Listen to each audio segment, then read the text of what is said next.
Saudi আরবে গিয়ে কাজ পাচ্ছেন না প্রবাসীরা। মূলত তিনটি কারণে এই সংকট। এর মধ্যে সবচেয়ে বেশি বিপদে আছেন যারা আত্মীয় স্বজনের মাধ্যমে পাওয়া ফ্রি ভিসায় সৌদি গেছেন। আবার যারা কাজ পাচ্ছেন তাদের বেতন এতটাই কম যে জীবনযাপন করাই কঠিন হয়ে পড়েছে। জনশক্তি সংশ্লিষ্টরা বলছেন 1000 রিয়াল বা 35,000 টাকার নিচে কোনো কর্মীকে সৌদি পাঠানো ঠিক নয়। বাস্তবতা হচ্ছে 500 রিয়াল বা 17,000 টাকা বেতনে চাকরির জন্য সৌদিতে কর্মী খোঁজা হচ্ছে।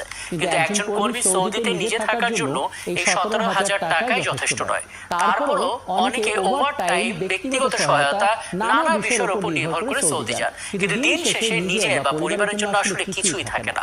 মূলত সৌদি করণ নীতির কারণে 16 পেশায় কাজ করতে পারে না বাংলাদেশিরা। কিন্তু বিষয়টি জেনেও প্রতিদিনই কয়েকশো কর্মী যাচ্ছে সৌদিতে। দর্শকের আগে আমরা কথা বলেছিলাম এরকম আয়োজনে যে মালয়েশিয়ার শ্রম বাজারটি বন্ধ হয়ে গেছে এবং সেখানে আসলে লোক নিয়ে যাওয়ার ক্ষেত্রে যে এজেন্সি